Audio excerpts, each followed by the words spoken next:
Hello everyone, welcome to my YouTube channel. Steps in research में हमने already 6 steps cover कर लिए हैं। वो आप प्लेलिस्ट में जाकर रिसर्च एप्टीट्यूड की देख सकते हैं। और हमने स्टेप नंबर 7 में सैम्पल सिलेक्शन, जिसमें probability and non probability sampling को अच्छे से कवर कर लिया था, तो वो भी आप देख सकते हैं। एंड आज के इस वीडियो लेक्चर में हम डेटा कलेक्शन से रिलेटेड, जिसमें प्राइमरी एंड सेकेंडरी डेटा से रिलेटेड जो इंपॉर्टेंट टॉपिक है वो आज कवर करने वाले हैं। तो ज़रूर से वीडियो को एंड तक देखिएगा। एंड अगर आप पहली बार चैनल पे आए हैं तो ज़रूर से सब्सक्राइब कर लीजिएगा। तो आइए स्टार्ट करते हैं वीडियो को। जो रिमेनिंग स्टेप्स हैं वो हम बहुत जल्द कवर कर लेंगे। तो ज़रूर से अगर आप सब्सक्राइब कर ले तो नोटिफिकेशन बेल आइकन भी आप दबा दीजिएगा, ताकि आपको उसकी मैं जब भी वीडियो अपलोड करूँ तो आपको उसका नोटिफिकेशन मिल जाए। तो इंट्रोडक्शन स्टार्ट करते हैं। Data collection refer to the systematic process of gathering, measuring and analysing information from various source to get a complete and accurate picture of an area of interest. जो हम area हमने choose करा है हमारे study के लिए, तो उसके लिए हमारे पास पहले एक्यूरेट डेटा तो होने चाहिए ना। उस पर ही हमने एक्सपेरिमेंट करना है, उससे रिलेटेड ही हमने आगे अपनी स्टडी को बढ़ाना है। तो डेटा कलेक्शन सबसे ज़्यादा इम्पॉर्टेंट एस्पेक्ट है, सभी चीज़ों से बढ़कर है। फिर data collection is a critical steps in any research और data driven decision making process, ensuring the accuracy and reliability of a result obtained। तो हमारा रिज़ल्ट कैसा आएगा वो डिपेंड करता है कि हमने डेटा किस तरह से कलेक्ट करा है और हमारा डेटा किस नेचर का है। तो हमारे डिसीजन मेकिंग में डेटा कलेक्शन सबसे ज़्यादा इम्पॉर्टेंट है। By employing various methods of data collection, researcher and organization can gather necessary data to support their objective effectively।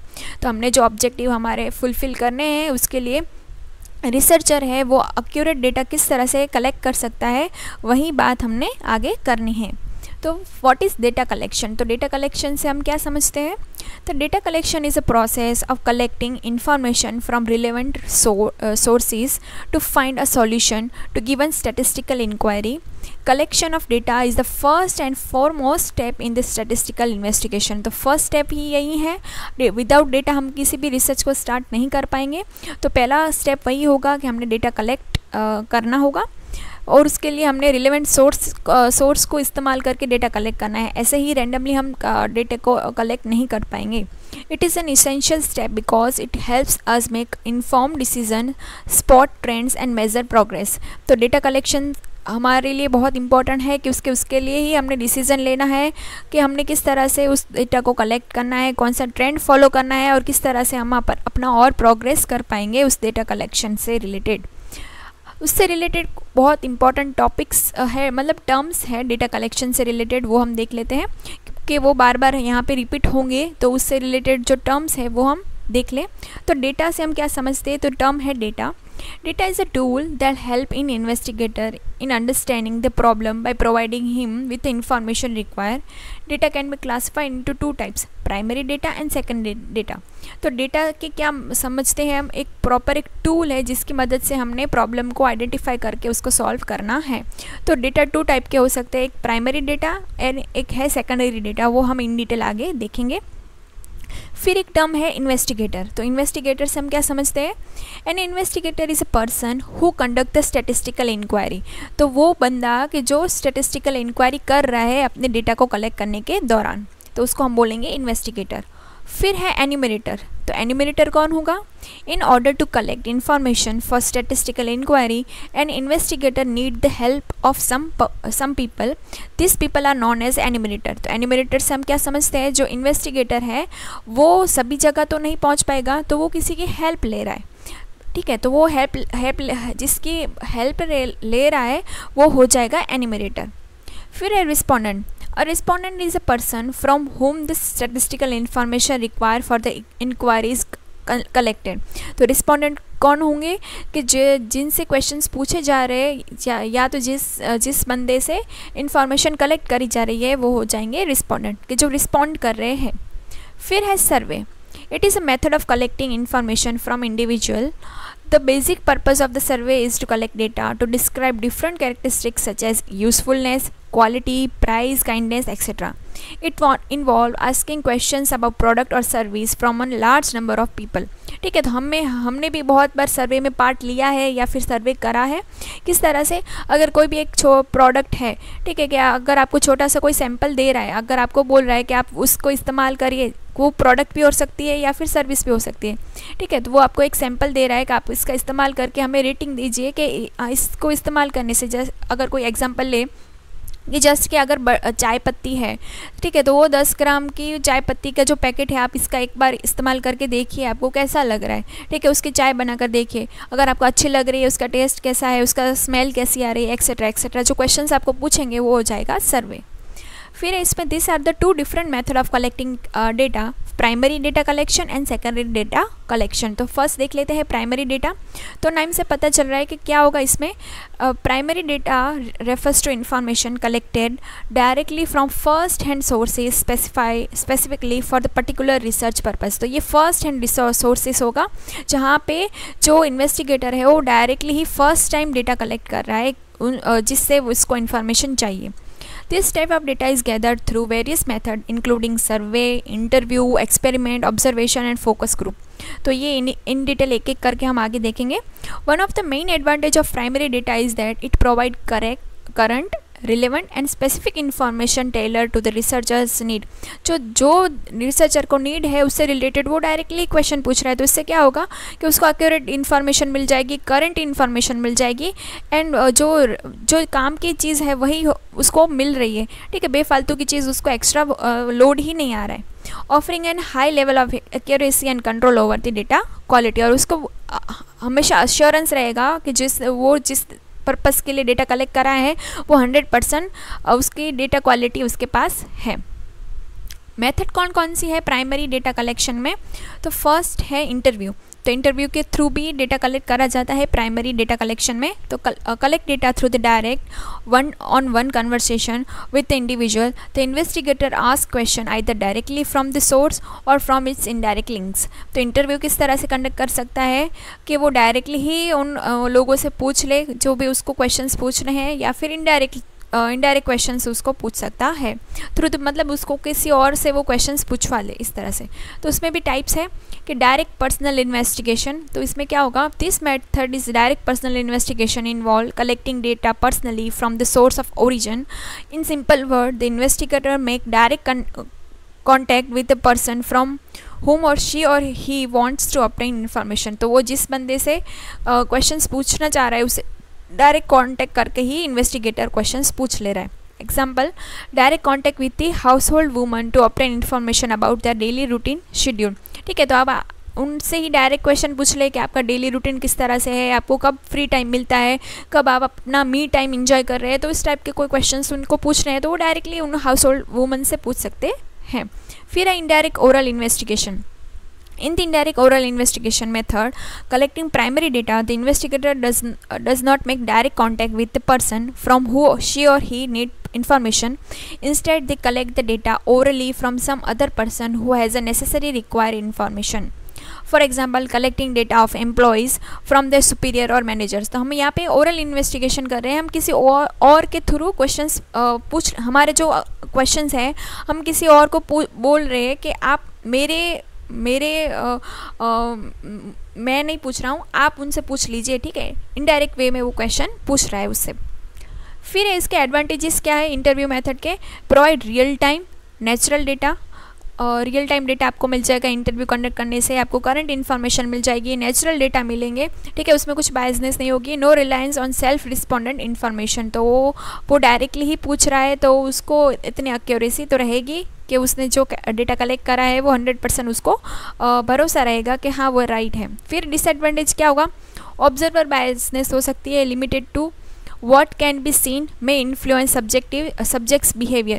ठीक है कि मैं किसी से डेटा कलेक्ट करने जा रहा हूँ, 4 लोग खड़े हैं, तो उन चारों में से मेरा पर्सनल बायसनेस ऐसा हो जाएगा कि ये लास्ट वाला बंदा तो मुझे गलत इन्फॉर्मेशन ही देगा, तो मेरी वहाँ पे पर्सनल बायसनेस आ जाएगी। तो वो यहाँ पे सबसे बड़ी डिसएडवांटेज हो जाती है ऑब्जर्वर बायसनेस। फिर ये सूटेबल कहाँ रहेगा इंटरव्यू मेथड? जहाँ पे बिहेवियरल स्टडी करनी है या फिर यूज़र एक्सपीरियंस रिसर्च करना है, ठीक है कि आपका एक्सपीरियंस कैसा रहा, इस तरह से मुझे कुछ क्वेश्चंस पूछने हो तो वहाँ पे इंटरव्यू मेथड ही सबसे ज़्यादा बेस्ट रहेगी।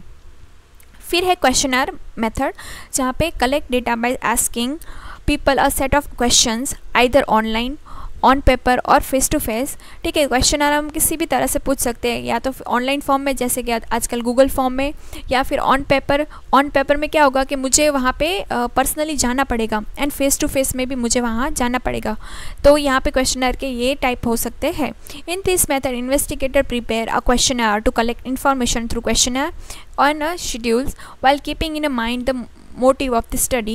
The investigator can collect data through the questionnaire in a two way. तो दो तरीके से क्वेश्चनर के थ्रू वो डेटा कलेक्ट कर सकता है इन्वेस्टिगेटर। तो फर्स्ट है मेलिंग मेथड।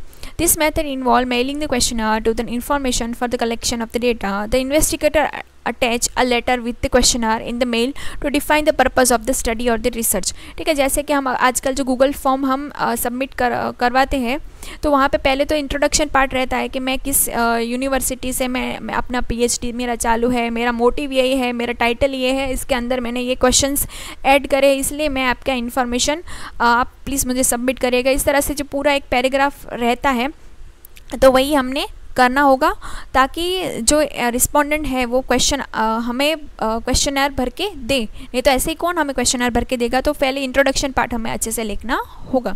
फिर एनिमेटर्स मेथड, जिसमें क्या होगा, this method involve preparation of the questionnaire according to the purpose of the study और रिसर्च।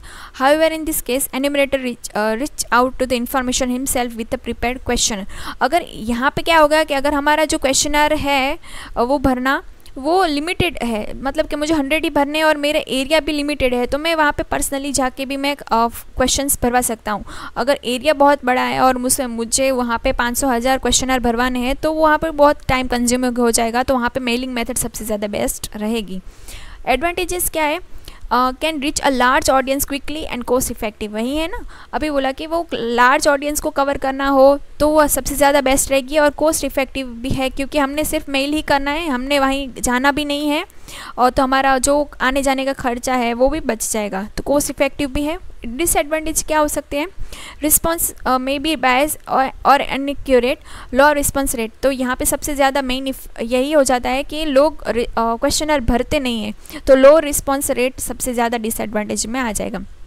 फिर सूटेबल टू यूज़, यहाँ ये मेथड कहाँ पे सूटेबल होगी, क्वेश्चनर जहाँ पे कस्टमर सेटिस्फेक्शन सर्वे करना है, तो यहाँ पे फॉर्म भरने को देंगे आपको। फिर मार्केट रिसर्च करनी है, तो वहाँ पे सबसे ज़्यादा क्वेश्चन रिसर्च आ जाएगी। फिर थर्ड मेथड है ऑब्जर्वेशन। तो ऑब्जर्वेशन मेथड, ये प्राइमरी जो डेटा कलेक्शन है वही चालू है अभी।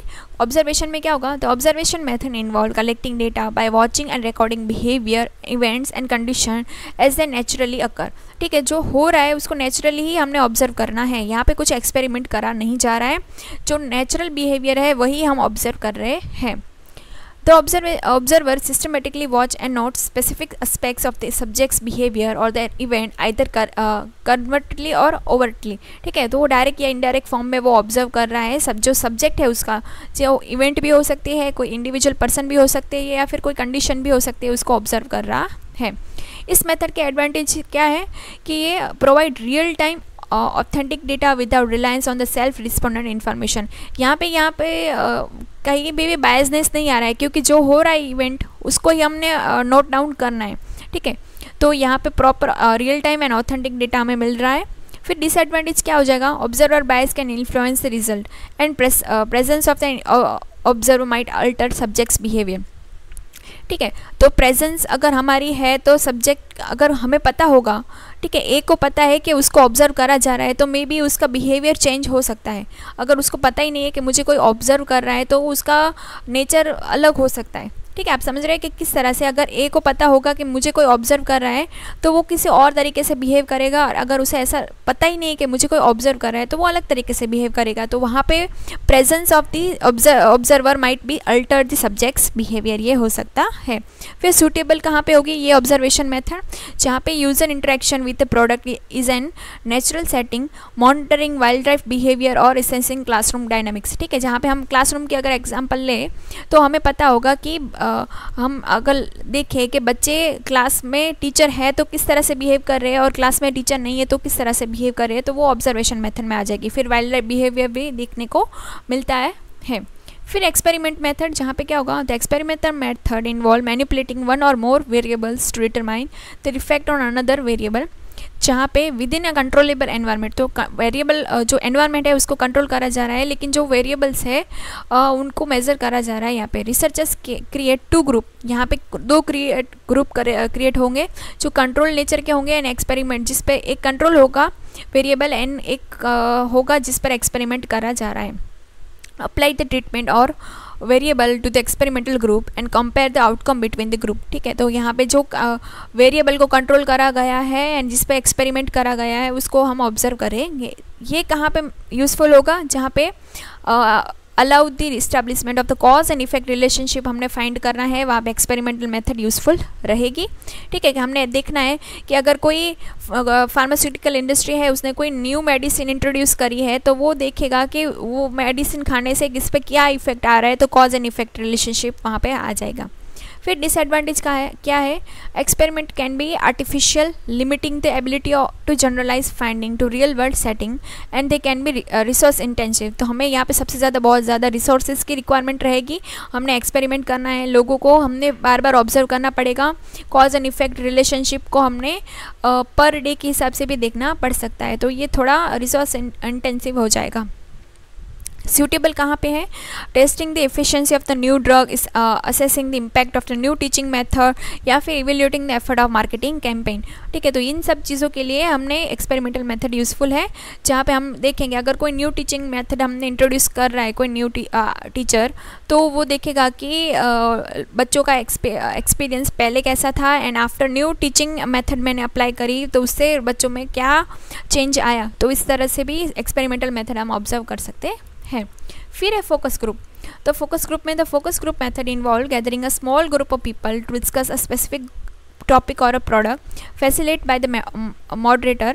A group of 6 to 12 participants engage a guiding discussion led by the moderator who asks open-ended question to light opinion, attitude and perception. तो यहाँ पे क्या होगा, मेनली फोकस ग्रुप में कुछ एक छोटा सा ग्रुप बना दिया जाएगा मैक्सिमम 6 से 12 लोगों को, कि वहीं उनको ही इन डिटेल जो ऑब्जर्वर है मॉडरेटर है उसको वो चेक कर रहा है कि उनका नेचर किस तरह से चेंज हो रहा है। एडवांटेज क्या है इस मेथड का, provide in-depth insight and a diverse perspective through the interactive discussion, revealing the reasoning behind participants' thoughts and feeling. हाँ, यहाँ पे लिमिटेड मेंबर है, 6 से 12 लोगों को ही हमने ऑब्जर्व करना है, तो हम इन डेप्थ इनको ऑब्जर्व कर सकते हैं, हम उनके साथ प्रॉपर वे में इंटरेक्शन भी कर सकते हैं और उनका जो रियल सिनेरियो है वो भी हम देख सकते हैं। तो ये यहाँ पे इसका एडवांटेज है। डिसएडवांटेज क्या हो सकता है कि ये यहाँ पे by influence by the result can be influence by dominate participants or the group thing. ठीक है, यहाँ पे 6 से 12 लोग हैं, भले हेलो 12 लोग हैं, उसमें से अगर 1-2 लोग हैं जो पूरे ग्रुप को डोमिनेट कर रहे हैं तो उसकी वजह से पूरे बाकी के 10 लोगों का जो माइंडसेट है वो चेंज हो सकता है। And the finding are not easily generalizable. और जो हम 12 लोगों पे जो एक्सपेरिमेंट कर रहे हैं, मतलब हम 12 लोगों पे जो हम ऑब्जर्व कर रहे हैं, तो उसको हम बाकी के 12,000 लोगों पर हम जनरलाइज नहीं कर सकते। ठीक है, क्योंकि नंबर ऑफ अमाउंट बहुत स्मॉल है, 12 लोगों बहुत स्मॉल अमाउंट है। ठीक है, तो यहाँ पे नॉन रिप्रेजेंटेटिव सैम्पल साइज़, तो हम सैम्पल साइज़ को पूरे पॉपुलेशन में रिप्रेजेंट नहीं कर सकते। सूटेबल कहाँ पे होगी, जहाँ पे exploring customer attitude toward a new product, gathering feedback on marketing campaign and understanding public opinion on social issue. ठीक है, कोई भी सोशल इशू है तो यहाँ पे आप आजकल देखने को ही मिल रहा है कि कोई भी छोटा मोटा कोई भी इशू हो रहा है सोसाइटी में, तो उससे रिलेटेड जो इन्फ्लुएंसर वगैरह है या फिर यूट्यूब पे रील्स वगैरह आपको देखने मिल रहा है, तो वो बार बार जो 10-15 लोग आपको बहुत ज़्यादा मोटिवेटेड देखने को मिलेंगे, वही इसमें कवर हो जाते हैं, जहाँ पे हम बोलेंगे कि उनको ही कवर करा जाता है, तो वो हो जाएंगे फोकस ग्रुप में। फिर है secondary data. Secondary data refers to the information that has already been collected. तो वो ऑलरेडी कलेक्ट हुआ है, प्राइमरी में हमने वही सब चीज़ें हम ऑलरेडी अपने एंड से कलेक्ट कर रहे हैं। And publish by the other, this type of data can be source from existing research paper. कहाँ से हमने ये मिलेगा, तो रिसर्च पेपर से, गवर्नमेंट रिपोर्ट से, बुक्स से या statistical databases and the company record से हमने ये डेटा मिलते हैं। द एडवांटेज क्या है सेकेंडरी डेटा का, it's readily available and are often free or less expensive. ये रेडिली अवेलेबल है, आप कोई भी कंपनी का नाम अगर गूगल करेंगे तो आपको इजीली उस सभी चीज़ें, उसकी हिस्ट्री वगैरह आपको आराम से मिल जाएगी, स्टैटिस्टिकल डेटा मिल जाएगी, कितना प्रॉफिट करती है वो मिल जाएगी, सभी चीज़ें आपको free and less expensive way में आपको मिल जाएगी compare to the primary data. It save the time and resources since the data collection phase has been completed. ठीक है, यहाँ पे बहुत ज़्यादा टाइम एंड रिसोर्स का सेव हो जाता है सेकेंडरी डेटा की मदद से। मेथड कौन कौन सी है सेकेंडरी डेटा कलेक्शन की? तो पब्लिश एंड अनपब्लिश्ड सोर्सेज की मदद से हम सेकेंडरी डेटा कलेक्ट कर सकते हैं। तो पब्लिश सोर्स में क्या होगा? गवर्नमेंट पब्लिकेशन, जहाँ पे गवर्नमेंट खुद जहाँ पे central government, state government, ministries है, वो in India is routine activities जो कर रही है, जो हम बोलते हैं पब्लिक गैजेट में, वो इन्फॉर्मेशन वहाँ पे पब्लिश करती है, जिसकी मदद से क्या होगा कि और आम पब्लिक को भी पता चले कि कौन से गवर्नमेंट ने rules and regulation new implement करे हैं। Example, government publication statistics are annual survey of the industry, statistical abstracts of India etc. तो ये सभी चीज़ें हमें गवर्नमेंट वेबसाइट से मिल जाती है। फिर सेमी गवर्नमेंट वेबसाइट से हमें क्या पब्लिकेशन से क्या मिलेगा? जहाँ पे different semi government bodies also publish data related to the health, education, death and birth. This kind of data are also reliable and use different information such as some example of semi-government bodies are metropolitan council, municipalities etc. तो वहाँ पे हमें कोई भी हो ना death certificate, birth certificate, ये सभी चीज़ें हमें वहाँ पे इजीली मिल जाती है। फिर publication of the trade association, जहाँ पे क्या होगा? Various big trade association collect and publish data from the research and statistical division of different trading and activities in their aspects. Example में data published by the sugar mills and association regarding different sugar mills in India. आजकल जो कोई भी trade association है तो उसको अपना balance sheet वगैरह जो अगर वो लिस्टेड है तो उसको शो करना पड़ेगा। ठीक है, तो वहाँ पे वही है, हमें सभी चीज़ें उसके रिलेटेड जो इन्फॉर्मेशन हमने नीड है वो हमें मिल जाती है। फिर जर्नल्स एंड पेपर हम देखते हैं शोध गंगा पे और गूगल स्कॉलर पे हमें बहुत सारे पेपर मिल जाते हैं, जर्नल्स मिल जाती है। तो ये सब वही है। Different newspaper and magazine provide a variety of statistical data in the writing which are use to different investigator for their study. फिर इंटरनेशनल पब्लिकेशंस भी हमें ईजिली मिल जाती है ऑनलाइन, जहाँ पे वर्ल्ड बैंक, IMF या UNO से रिलेटेड कोई भी इंफॉर्मेशन उन्होंने पब्लिश करी है तो हमें स्टैटिस्टिकल इंफॉर्मेशन मिल जाती है, जो हम वो हो जाएगी हमारे लिए secondary data. Publication of research institution, तो रिसर्च इंस्टीट्यूशंस भी पब्लिकेशन बाहर निकालती है, जैसे कि research institution of universities also publish the research activities and their finding which are used to different investigators as a result secondary data. For example national council of applied economics, Indian statistical institution etcetera. तो ये सभी जगह पे भी हमें secondary data easily मिल जाती है। फिर अनपब्लिश्ड सोर्स कौन से होंगे? जहाँ पे unpublished source are another source of collecting secondary data. The data is unpublished source is collected by different government organizations and the other organization. These organization usually collect data for their self use and not the publish anywhere. ठीक है, वो अपने लिए ही निकाल रही है चीज़ें, ना कि पब्लिश किसी और को वो डेटा इन्फॉर्मेशन वो नहीं देना चाह रही। For example research work done by the professionals, teachers, record maintain by business and the private enterprise. तो वो अनपब्लिश्ड डेटा और सोर्सेस हो जाएंगे जो इजीली अवेलेबल नहीं है, वहाँ पे हमने थोड़ी रिसर्च करनी पड़ेगी अगर वो डेटा हमने चाहिए तो आई होप सो इस वीडियो से थोड़ी आपको हेल्प मिली होगी। Thanks for watching.